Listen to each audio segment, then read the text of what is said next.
Well, this time we want to prepare ourselves for a history bit. And today I want to share the history bit concerning the Apocrypha, and the Apocrypha being a part of the King James Bible and the Apocrypha being removed from the English Bibles.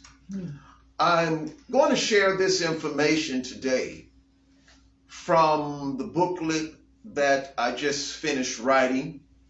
Some are aware of it, but the book is called the so-called Apocrypha or Sacred Writings. So-called Apocrypha or set-apart writings.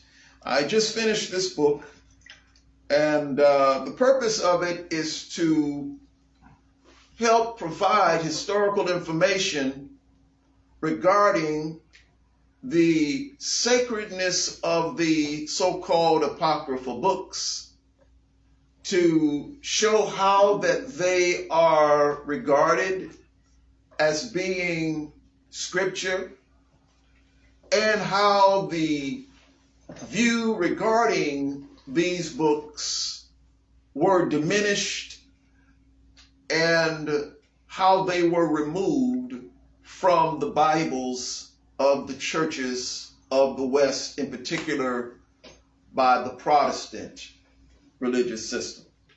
So today, the portion that I want to share with us has to do with the Apocrypha being in the original King James Bible, and also the removal of the Apocrypha. I find that this information is very important because for us who live in the 21st century and who came out of the 20th century, the Bibles that we are accustomed to reading only have 66 books in them. Those of us who have been trained for ministry theologically from the Protestant Christian religious traditions, whether it's from the Presbyterian, Baptist, or the Pentecostal holiness or Reformed Christian traditions, for the most part, we have been taught that the Bible contains only 66 books.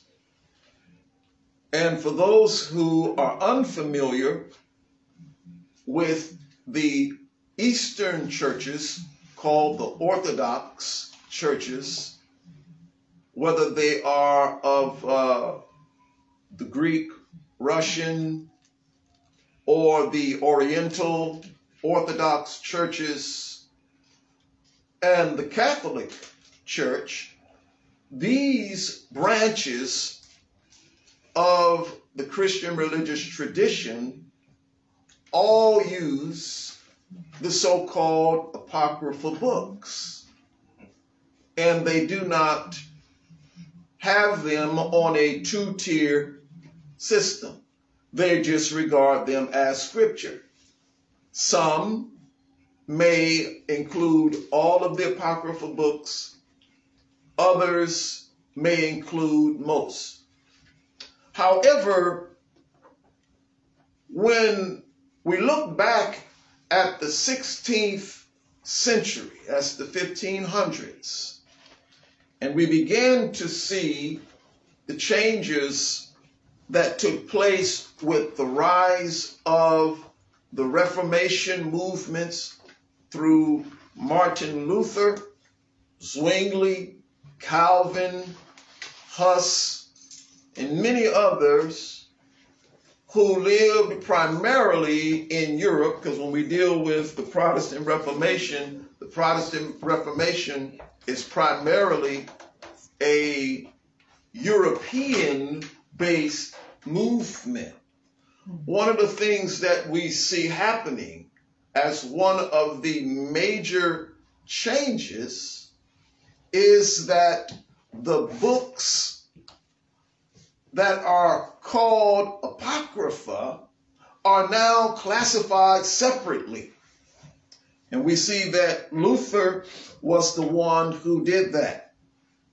But when we continue to look at the Bible and its production in the English language, one of the things we're going to discover is that all of the Bibles in English had the had the Apocrypha, in them, all of them. And I want to read something that has to do with the King James Version having the Apocrypha. I want to read. If a person picks up a King James Version Bible of the 20th and 21st century, it will only contain 66 books. 39 books of a section called the Old Testament, and 27 books of a section called the New Testament. Does it sound very familiar? Yes. However, the original 1611 King James Version translation of the Bible included the Apocrypha books. Although the Protestant churches of the 17th century deemed these canonical books of Roman Catholicism as the Apocrypha books, these books were still held in high regard within the Protestant religious systems. Evidence of the Apocrypha's great importance to the Protestant Church of England can be seen in the following statement of an article called History of the Apocrypha, which I found from the website called classicalchristianity.com. And listen to this quote. The original King James Version Bible contained the Apocrypha, and King James threatened anyone who dared to print the Bible without the Apocrypha with heavy fines and a year in jail. So what this is saying is that when the King James Version was first produced, it had within it the section called the Apocrypha. Now, I have a picture here in the book, which is a picture of the table of contents of the original King James Version, 1611. And it has the different sections of the Old Testament, the Apocrypha, and the New Testament. So we have this history showing us that in the original King James Bible, they used the Apocrypha.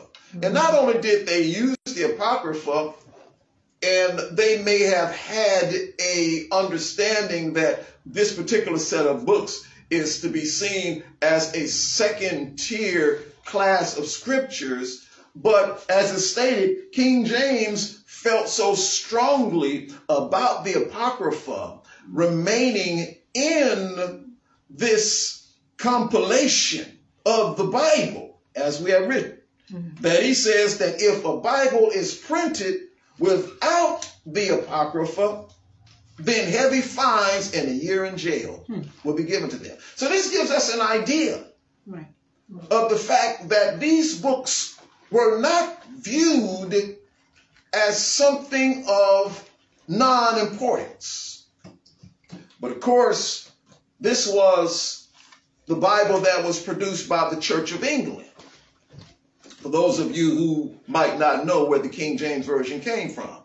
And the Church of England didn't really consider itself as the other Protestant churches were. The Church of England is very much like the Catholic Church, very much. with regard to a few differences.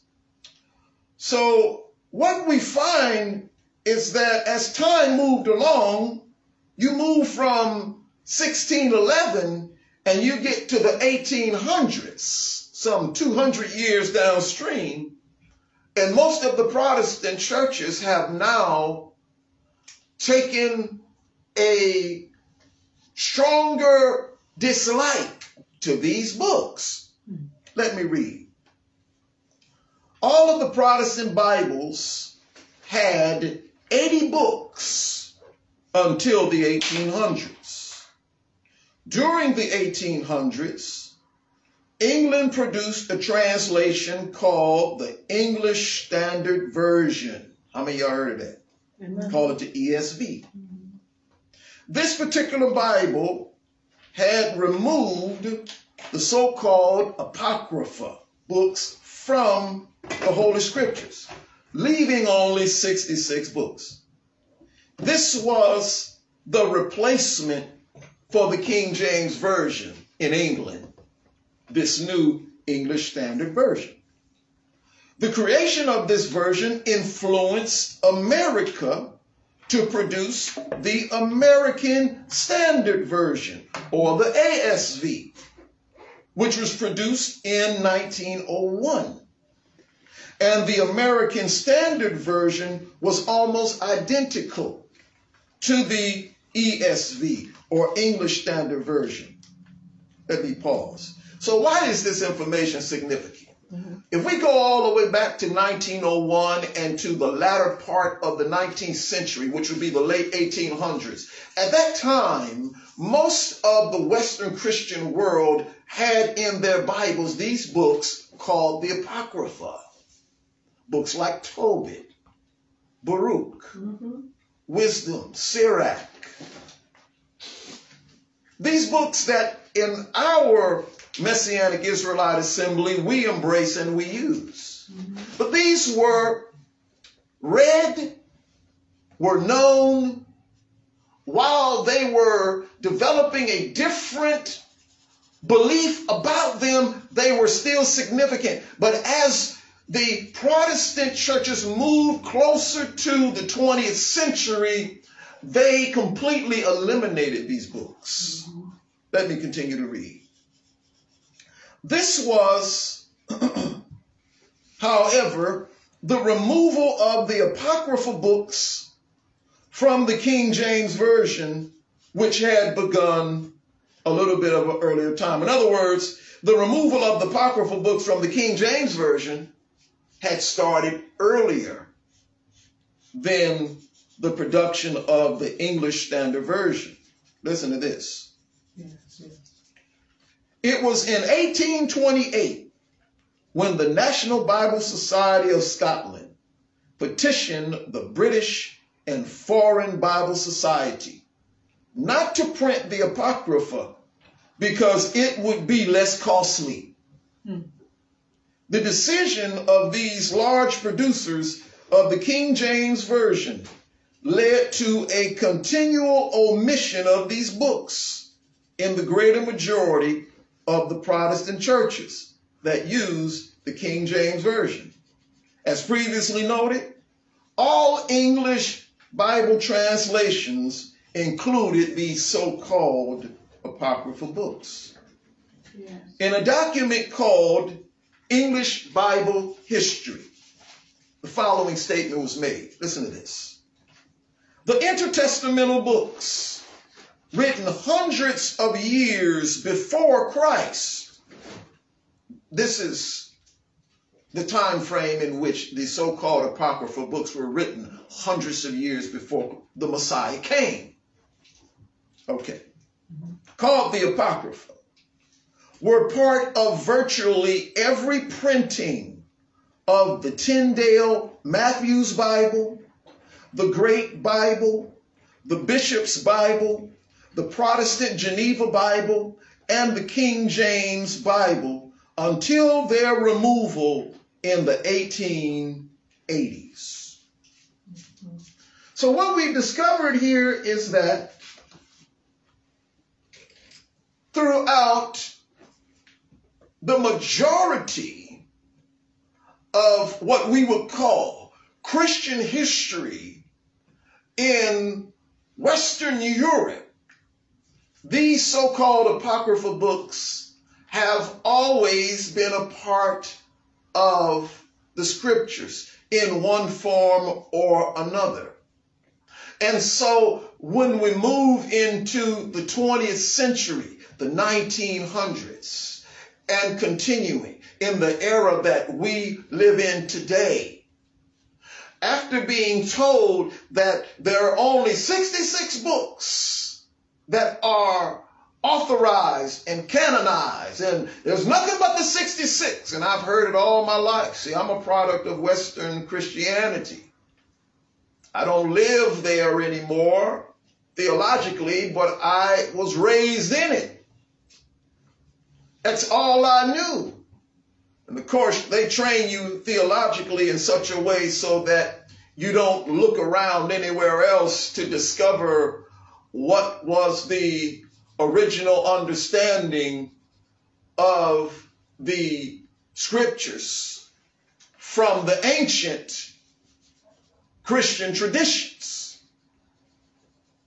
And so for us who have received Bibles, we know virtually nothing of these other books. And because of that, we live with a knowledge of the things of Elohim, but it is somewhat of a vacuum because there's information that was held in previous centuries that has now been removed from the Western Christian churches of the 20th and 21st century. And when you are not privy to certain information, it causes you to see the scripture and interpret scripture in a light that is not necessarily the same as how the ancient Messianic Israelite fathers preached, taught, and understood the scriptures. And so today I trust that this information has helped us to understand that these so-called Apocryphal books have been a part of the history of our faith much longer than their time of being removed. And that hopefully it would help us to begin to rediscover the importance, the significance, and as the apostolic canons that were produced by Clement stated, that these books shall be regarded as sacred for the clergy and the laity.